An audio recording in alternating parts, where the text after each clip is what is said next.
Welcome back to online study zone. आज हम इस वीडियो में बात करने वाले हैं बिहार पुलिस कांस्टेबल के लिए सेट नंबर 3। आई होप कि फ्रेंड्स इससे पहले आपने सेट 1 और सेट 2 को अच्छे तरीके से देख लिया होगा। नहीं देखें तो प्लेलिस्ट चेक कर लीजिए, वहाँ पे आपको सारी वीडियो एक साथ मिल जाएगी। और इससे पहले मैं आपको 2 सेट कराया, जो कोशिश किया था लाइव कराने के लिए, बट कुछ प्रॉब्लम हो जा रहा था बार बार, जिस वजह से मैं वीडियो ही प्रोवाइड करा सकता हूँ फिलहाल। तो कोई दिक्कत नहीं, वीडियो को एंड तक देखिए और अच्छे तरीके से क्वेश्चंस को समझिए। तो चलिए शुरू करते हैं। एक चीज़ और मैं आपको बता दूं कि बिहार पुलिस का 100 क्वेश्चंस का फुल मॉक टेस्ट लगाना चाहते हैं, जो कि बचे दिनों में आपके लिए काफ़ी हेल्पफुल होगा। तो आप 89 रुपीज़ का पेमेंट कर सकते हैं। पेमेंट कहाँ पे करना है वो मैं आपको बताता हूँ। पेमेंट देखिए, आपको इस नंबर पे करना है। पेमेंट गूगल पे या फ़ोनपे द्वारा इस नंबर पे पेमेंट करके स्क्रीनशॉट भी इसी नंबर पे व्हाट्सएप कर दीजिए, ग्रुप में आपको ऐड कर दिया जाएगा। और कोई भी जानकारी के लिए आप यहाँ पे कांटेक्ट कर सकते हैं। देखिए, सबसे पहला प्रश्न ये कि बुद्ध के उपदेशों का संकलन है। बुद्ध के उपदेशों का संकलन किस में देखने को मिलता है? तो सुत्त पिटक में देखने को मिलता है। ऑप्शन बी हो जाएगा यहाँ पे। सुत्त पिटक त्रिपिटक का अंग होता है। सेकंड क्वेश्चन, निज़ामुद्दीन औलिया के गुरु कौन थे? क्वेश्चन को पढ़िए और राइट आंसर गेस करिए। कम समय में ज़्यादा क्वेश्चंस मैं अटेम्प्ट कराने की कोशिश करूँगा, तो क्वेश्चंस को पढ़ करके राइट आंसर गेस कर लीजिए ताकि हम फटाक से सही आंसर आपको बता सकें। निज़ामुद्दीन औलिया के जो गुरु थे वो थे बाबा फरीद। बाबा फरीद, ध्यान रखिएगा, बाबा फरीद के 2 शिष्य थे। बाबा फरीद के 2 शिष्य थे, एक निज़ामुद्दीन औलिया और एक थे अलाउद्दीन साबिर। अलाउद्दीन साबिर, राइट। अगर आपसे पूछ लिया जाए कि बाबा फरीद जो थे वो किसके शिष्य थे, तो बाबा फरीद बख्तियार काकी के शिष्य थे, राइट। चलिए सेकंड क्वेश्चन देखते हैं, यानी क्वेश्चन नंबर 3 है, राजतरंगिणी का संस्कृत से फारसी में अनुवाद किसने कराया था? राजतरंगिणी का फारसी में अनुवाद किसने कराया था? तो ज़ैनुल आबदीन को कहा जाता है। ज़ैनुल आबदीन, जिसे कश्मीर के अकबर के रूप में भी जाना जाता है। क्वेश्चन नंबर 4 है कि किस मुगल सम्राट ने मराठों के राजनीतिक महत्व को सबसे पहले समझा, उन्हें अपने पक्ष में करने का प्रयास किया? किसने किया था? तो जहांगीर ने। ऑप्शन बी होगा, जहांगीर। अगला प्रश्न क्या कह रहा है कि मध्यकालीन ऋषि आंदोलन का केंद्र क्या है? मध्यकालीन ऋषि आंदोलन का केंद्र क्या है? यहाँ पे सही आंसर ऑप्शन डी, कश्मीर। अगर आपको क्वेश्चन अच्छा लगे तो प्लीज़ वीडियो को लाइक एंड शेयर जरूर करिए ताकि इस तरह के रोजाना वीडियो आपको मिल सके। अगला है कि दीन इलाही नामक नया धर्म किसके द्वारा शुरू किया गया था? जो लोग चैनल पे पहली बार आए वीडियो को देख रहे हैं, सब्सक्राइब करके जाइए ताकि आपको नेक्स्ट टाइम हमारे चैनल पर इस तरह का चीज़ देखने को मिल सके। दीन इलाही को स्टार्ट किया गया था अकबर के द्वारा, ठीक है, अकबर के द्वारा स्टार्ट किया गया था। इसके बाद नेक्स्ट है कि सूर्य से बढ़ती दूरी के अनुसार ग्रहों का निम्न में से कौन सा क्रम सही है? सूर्य से दूरी के क्रम है, यानी सबसे पहले अगर सन है तो सन के बाद जो आने वाले ग्रह होंगे वो क्या होगा? तो सबसे पहले बुध आता है, उसके बाद शुक्र है, उसके बाद पृथ्वी, उसके बाद मंगल। तो यहाँ पे बुध, शुक्र, पृथ्वी और मंगल सही आंसर ऑप्शन ए होगा, ठीक है, ए। क्वेश्चन नंबर 8 है कि रॉ का पूर्ण रूप क्या है? REW जो है रॉ का पूर्ण रूप क्या होता है? भारत का खुफिया विभाग है, खुफिया एजेंसी है। Research and analysis wing, research and analysis wing, option A हो जाएगा। क्वेश्चन नंबर 9, अधिकतर भारतीय भाषाओं का विकास किस लिपि से हुआ है? अधिकतर भारतीय भाषाओं का जो विकास है वो किस लिपि से हुआ है? तो राइट आंसर हो जाएगा ऑप्शन डी, ब्राही लिपि से, ठीक है, ब्राही लिपि से। नेक्स्ट प्रश्न अगला है ये कि राजा राम मोहन राय निम्नलिखित में से किस संगठन से जुड़े थे? राजा राम मोहन राय जो है किस संगठन से जुड़े थे?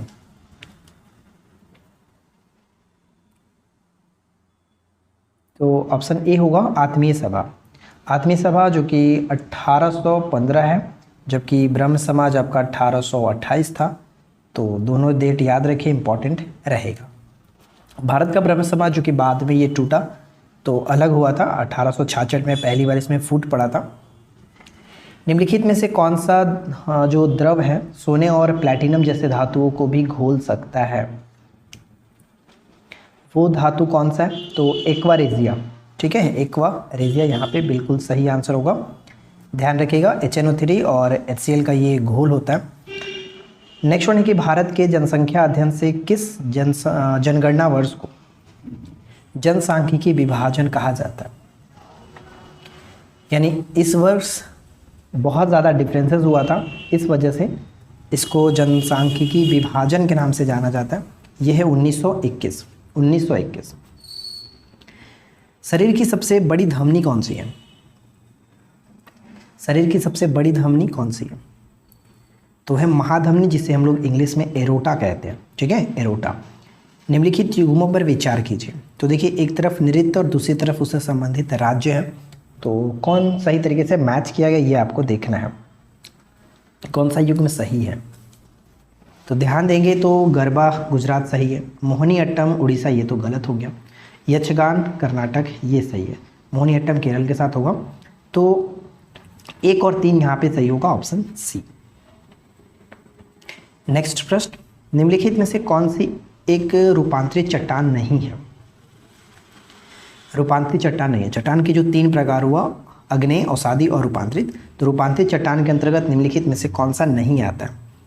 तो अगर हम बलुआ पत्थर पर ध्यान देंगे तो ये एक प्रकार का अवसादी चट्टान के अंतर्गत आएगा। चलिए आगे बढ़ते हैं।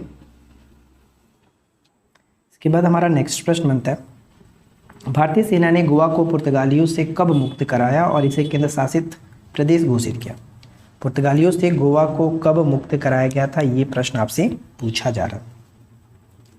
तो पुर्तगालियों से गोवा को मुक्त कराया गया था 19 दिसंबर 1961। इसीलिए 19 दिसंबर को गोवा मुक्ति दिवस के रूप में भी मनाते हैं। आइसोबाथ रेखा प्रदर्शित करती है।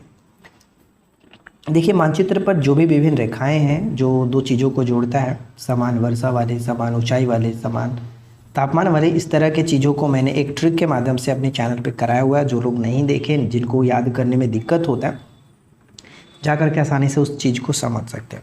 सर्च कर लीजिएगा मानचित्र पर रेखाएँ ट्रिक से, भाई ऑनलाइन स्टडी जोन करके आपको मिल जाए।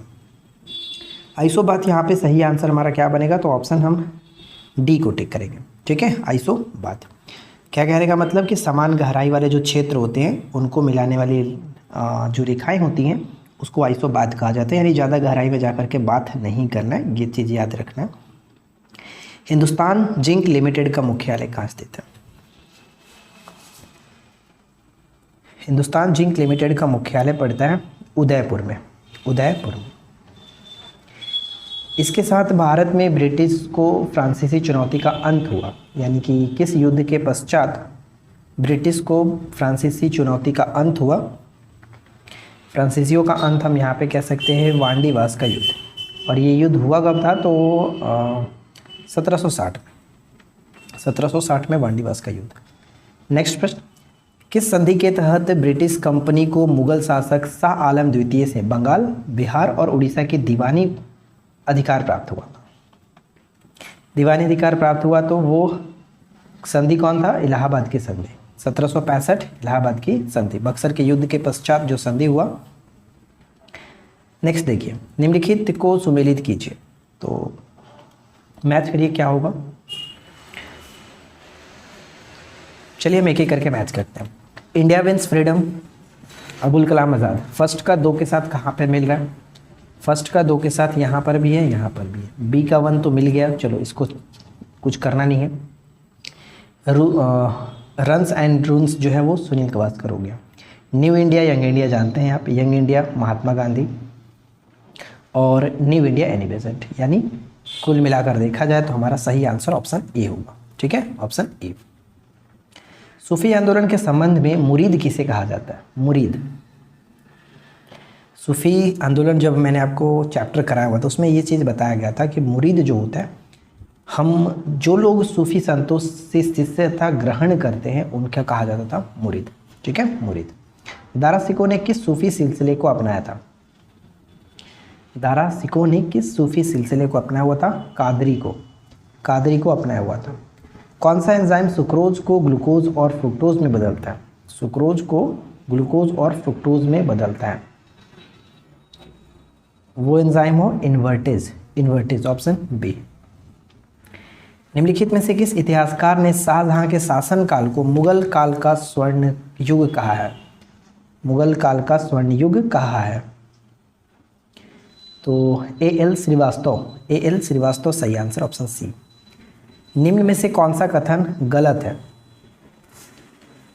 निम्न में से कौन सा कथन गलत है? ध्यान से पढ़िएगा। देखिए पहला प्रश्न, पहला पॉइंट्स कह रहा है कि प्रकाश वर्ष जो है वो दूरी का मात्रक है। बिल्कुल सही। प्रकाश वर्ष एक वर्ष में तय की गई दूरी को एक प्रकाश वर्ष कहते हैं, ये भी सही है। एक प्रकाश वर्ष 9.46 गुणा 10 के पावर 12 मीटर, ये गलत है। 12 किलोमीटर हो सकता है, अगर मीटर में बात करें तो 15 मीटर होगा, 10 के पावर 15 मीटर। तो ये पॉइंट गलत है, ऑप्शन सी को टिक करेंगे। खगोलीय दूरी को मापने की सबसे बड़ी इकाई पारसेक ही होता है, ये बिल्कुल सही है। इसके बाद नेक्स्ट प्रश्न है कि निम्नलिखित में से किस अधिनियम द्वारा भारत के गवर्नर जनरल को अध्यादेश जारी करने की शक्ति प्रदान की गई थी? गवर्नर जनरल को अध्यादेश जारी करने की जो शक्ति मिली थी वो है भारतीय परिषद अधिनियम 1861 के द्वारा। ऑप्शन बी हो जाएगा, ऑप्शन बी। मैसूर राज्य के बारे में कौन सा कथन जो कि सत्य है? मैसूर राज्य के बारे में कौन सा कथन सत्य है? पहला पॉइंट सीखिए कि प्रथम आंग्ल मैसूर युद्ध की समाप्ति मद्रास की संधि के द्वारा हुई। प्रथम आंग्ल मैसूर युद्ध की समाप्ति इसके द्वारा हुई थी, जो कि हम यहाँ पे कह सकते हैं बिल्कुल सही है। द्वितीय आंग्ल मैसूर युद्ध के समय गवर्नर जनरल लॉर्ड हेस्टिंग्स थे, ये भी बिल्कुल सही है। द्वितीय आंग्ल मैसूर युद्ध 1780 से 84 के बीच, तो ये भी सही है। टीपू द्वारा नौसेना के आधुनिकीकरण हेतु डाक यार्ड के निर्माण कराया गया था। तीनों के तीनों पॉइंट्स बिल्कुल सही है, डी पे जा सकते हैं। चलिए नेक्स्ट वन है कि ऋग्वेद में किस क्षेत्र को ब्रह्मावर्त कहा गया है? ऋग्वेद में किस क्षेत्र को ब्रह्मावर्त कहा गया है? तो यहाँ पे हमारा करेक्ट आंसर होगा सरस्वती और घग्गर नदी के मध्य का जो क्षेत्र है उसे ब्रह्मावर्त कहा गया। ऑप्शन ए, सरस्वती और घग्गर नदी के बीच का क्षेत्र। नेक्स्ट पॉइंट की राजस्व पार्टी स्वराज पार्टी का जो गठन है किसकी असफलता के बाद हुआ? स्वराज पार्टी का जो गठन हुआ 1923 में किया गया था, ये किसकी असफलता के बाद? तो जाहिर सी बात है जब 1922 में असहयोग आंदोलन असफल हुआ, क्योंकि चौरी चौरा कांड हो गया था, इस वजह से असफल हुआ, उसके बाद स्वराज पार्टी का गठन किया गया था। तो आप लोग कमेंट करके ये बता दीजिए कि स्वराज पार्टी का गठन किसके द्वारा किया गया था। अगला है कि निम्नलिखित में से खिलाफत आंदोलन का परिणाम क्या था? खिलाफत आंदोलन का क्या परिणाम रहा? हिंदू मुस्लिम मतभेदों में कमी हो गई, यानी ऑप्शन ए होगा, मतभेदों में कमी हो गई। रेगुलेटिंग एक्ट कब पारित हुआ? ये बहुत महत्वपूर्ण एक्ट है, इसको याद रखिएगा, सभी को याद होगा, बहुत ही सिंपल सा है। Regulating act 1773। इसमें अगला प्रश्न है कि मिंटो मार्ले सुधार का जो उद्देश्य था वो क्या था? मिंटो मार्ले सुधार अधिनियम कहते हैं 1909 को, ठीक है, 1909 को। इसमें था पृथक निर्वाचन प्रणाली की बात कही गई थी, यानी ऑप्शन ए हो जाएगा, पृथक निर्वाचन प्रणाली। मिश्रित अर्थव्यवस्था से क्या अभिप्राय है?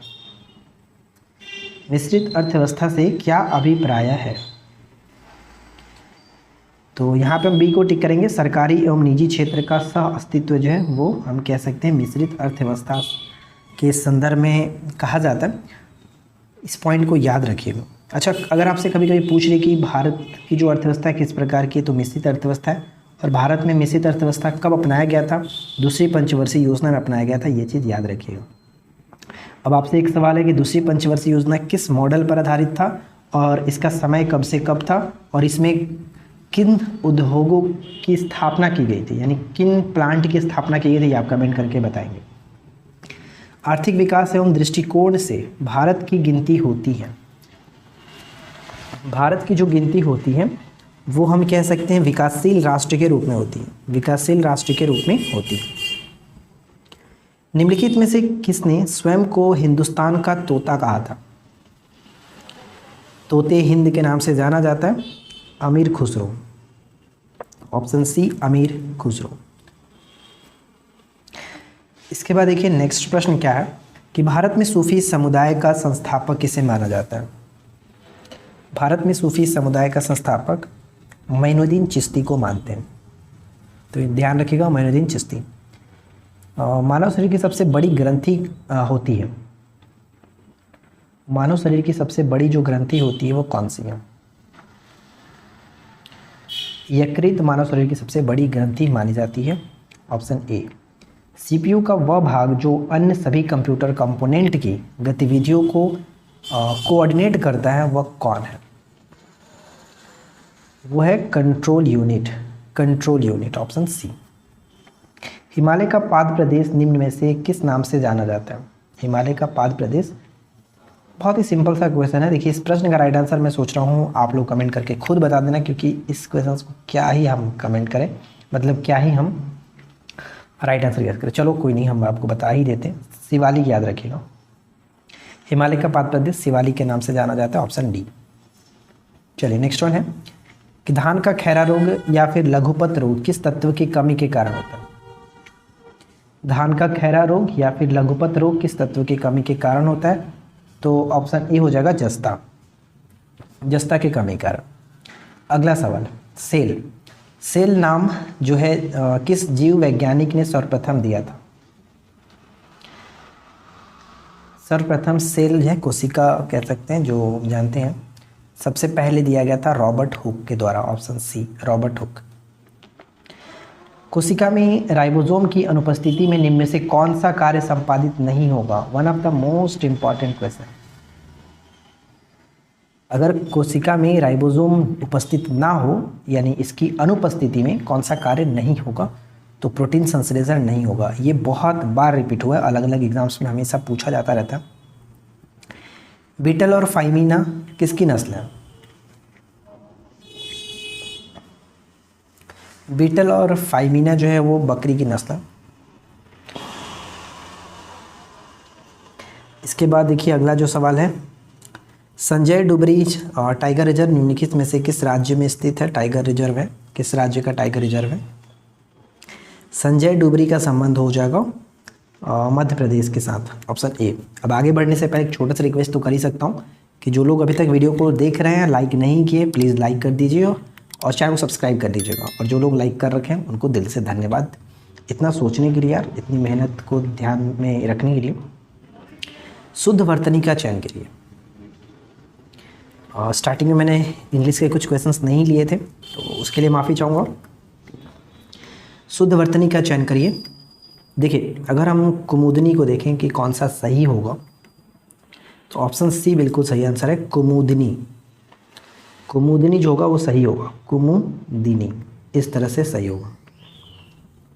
ध्यान रखिएगा, निम्न में से कंठ ध्वनियाँ निम्नलिखित कौन सी है? कंठ, कंठ से उच्चारित होने वाली जो ध्वनि होगी, वो मतलब कंठ से निकलने वाली ध्वनि वाली कौन सा है? तो क ख जो बोलते हैं ये सब, क वर्ण जो है वो आपका कंठ से होता है। मुख्य दर्शन, मुख्य दर्शन में कौन सा समास है? मुख्य दर्शन समास मैंने आपको बहुत अच्छे तरीके से पढ़ाया। अगर आप हमारे चैनल पर समास उपलब्ध जो है उसको देख लोगे, बस 1 से 2 वीडियो है, एक ही वीडियो है, उसको देख लीजिएगा, 20 से 25 मिनट का है। देखने के बाद आपका सारा डाउट्स कंप्लीट क्लियर हो जाएगा। तो यहाँ पे मुख्य दर्शन यानी मुख्य का दर्शन, और जिसमें मैंने बताया कि कारक चिन्ह का लोप हो, कर्ता ने कर्म को करण से, इस तरह चीज़ों का लोप हो, कारक चिन्ह का लोप हो, उसे हम लोग तत्पुरुष समास के अंतर्गत डाल देते हैं। यानी मुख्य दर्शन, मुख्य का दर्शन, तो यहाँ पे बी को टिक करेंगे, ठीक है, बी। संस्कृत के ऐसे शब्द जिन्हें हम ज्यों का त्यों प्रयोग में लाते हैं क्या कहलाते हैं? जैसे देखिए यहाँ पे समझ लेते हैं। एक होता है आग, एक होता है अग्नि, ठीक है, एक होता है हम कहते हैं पुष्प, एक होता है फूल। दोनों का तो मतलब वही हुआ, लेकिन यहाँ पे प्रश्न में क्या है कि संस्कृत के ऐसे कुछ शब्द जिन्हें हम ज्यों का त्यों प्रयोग में लाते हैं, उन्हें हम क्या कहते हैं? उन्हें हम लोग कहते हैं तत्सम, यानी सम, समान, संस्कृत के समान, तत्सम। लेकिन यहाँ पे जो अग्नि देख रहे हैं ये आपका क्या है? तत्सम हो गया, संस्कृत का शब्द हो गया इसमें, और जिनको हम बदल करके यूज़ करते हैं, यानी अग्नि को हम आजकल यूज़ करते हैं आग, तो ये आपका तद्भव होता है। पुष्प हो गया आपका तत्सम, संस्कृत के समान। फूल हम लोग यूज़ करते हैं बदल करके, तो ये हो गया आपका तद्भव, ठीक है, तद्भव हो जाता है, इसको याद रखिएगा, तद्भव। चलिए आगे देखते हैं। आलोक का विलोम शब्द क्या है? सबसे पहले तो आलोक का मतलब ध्यान में रखना कि आलोक मतलब होता है प्रकाश, ठीक है, प्रकाश, उजाला। तो उजाला का अंधकार, ये हो गया विलोम शब्द, ऑप्शन सी, ठीक है। तो आई होप कि आप लोगों को 50 क्वेश्चंस अच्छे लगे होंगे। वीडियो पसंद आया हो तो लाइक एंड शेयर करिए। चैनल पे पहली बार है सब्सक्राइब करके नोटिफिकेशन बेल आइकन को ऑल पे सेट कर लीजिएगा ताकि रेगुलर अपडेट्स आपको मिलते रहें। किसी भी तरह के पेड कोर्स ज्वाइन करना है तो आप हमारे एप्लीकेशन पे जा सकते हैं जिसका लिंक मैंने नीचे डिस्क्रिप्शन में दिया हुआ है। और किसी भी तरह की जानकारी चाहिए तो 6201 72 432 पर आप कांटेक्ट कर सकते हैं, यहाँ पे आपको जानकारी मिल जाएगी। कॉल मत करिएगा, मैसेज ही करिए ताकि आपको रिप्लाई दिया जा सके, ठीक है। मिलते हैं नेक्स्ट क्लास में। Thanks for watching.